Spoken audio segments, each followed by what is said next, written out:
Operation elephant আলিপুরদুয়ারের জলদাপাড়ায় হাতের দৌরাত্ম্য এটা রুখতে অপারেশন এলিফ্যান্ট চালু করেছে জলদাপাড়া জাতীয় উদ্যান কর্তৃপক্ষ।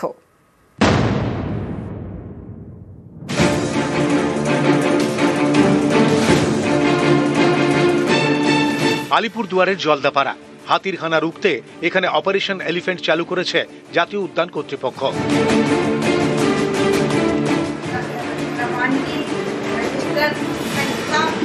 জলদাপাড়া জঙ্গল লাগোয়া বিভিন্ন এলাকায় 30টি সিসি ক্যামেরা বসানো হচ্ছে। এর কন্ট্রোল রুম মাদারিঘাটে। 30টি সিসিটিভি ক্যামেরা লাগাচ্ছি বিভিন্ন হাতির করিডোরগুলোতে এবং সেটা 24/7 আমরা মনিটর করব। লাইভ ফিড আসবে আমাদের কন্ট্রোল রুমে এবং সেই কন্ট্রোল রুমে একটি ইমার্জেন্সি নাম্বার দেওয়া হবে জনসাধারণের জন্য। তো সেই নাম্বারে যদি কেউ কল করে তৎক্ষণাৎ আমাদের ফিল্ড টিম সেখানে পৌঁছতে পারবে, যাতে কিনা মানুষ এবং বন্যজীবের সংঘাতটাকে তৎক্ষণাৎ কমানো যায়। 4 অক্টোবরের দুর্যোগে নষ্ট হয়ে গিয়েছে জলদাপাড়ার তোরসার চর, ভেসে গিয়েছে ঘাস জমি। খাবারের খোঁজে বনাঞ্চল ছেড়ে তাই হাতির দল প্রায় ঢুকে পড়ছে লোকালয়ে। হাতির এই হানা রুখতে জলদাপাড়ায় অপারেশন এলিফ্যান্ট চালুর সিদ্ধান্ত বন দফতরের। কোন হাতি কখন বেরোলো, কোন দিকে গেল, এই সব জানা যাবে লোকালয়ে বসানো সিসি ক্যামেরাগুলির মাধ্যমে। বন দফতরের দাবি, এর মাধ্যমে রোখা যাবে হাতির হামলা। এতে হাতি মানুষ সংঘাতে সংখ্যাটা প্রায় শূন্যে নামিয়ে আনা সম্ভব। বন পার্শ্বস্থ যারা অধিবাসী আছেন তাদের কাছে এটা একটা আশীর্বাদ স্বরূপ বলে আশা রাখছি।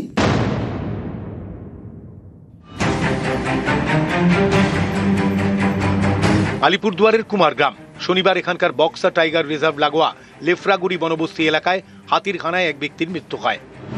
শনিবার সন্ধ্যায় বাজার থেকে সাইকেলে করে বাড়ি ফিরছিলেন বছর 37-এর বিনোদ টোপ্প। আচমকা রাস্তার উপরে চলে আসে হাতির পাল।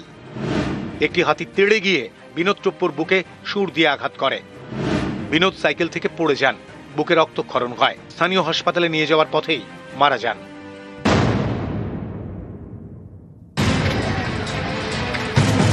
কখনো ধান জমিতে, কখনো রাস্তার উপরে। খাবারের খোঁজে যখন তখন জঙ্গল ছেড়ে লোকালয়ে। ঝাড়গ্রামের সাঁকরাইলে দাপিয়ে বেড়াচ্ছে হাতির দল। এই দেখুন, বাঁকড়ার এক চাষের জমি থেকে পাকা ধান কেটে নিয়ে যাচ্ছেন কৃষকরা, সেখানে হাতির হানা। আতঙ্কে তাঁরা ট্রাক্টর নিয়ে পালাচ্ছেন। হাতির ভয়ে মেশিন লাগিয়েছিলাম ধান কেটে বাড়ি নিয়ে আসার জন্য। মেশিন দিয়ে ধান কেটে আমরা ট্রাক্টরে রাখছি, সে ট্রাক্টর থেকে হাতি খেয়ে নিচ্ছে। বাঁকড়া তথা পুরো জঙ্গলময় মানুষ আতঙ্কে আছে। এই রকম যদি পরিস্থিতি হয় তাহলে হাতির ভয়ে মানুষ যাবে কোথায়? আলিপুরদুয়ার থেকে রাজকুমার কর্মকার এবং ঝাড়গ্রাম থেকে রাজু সিং, নিউজ 18 বাংলা।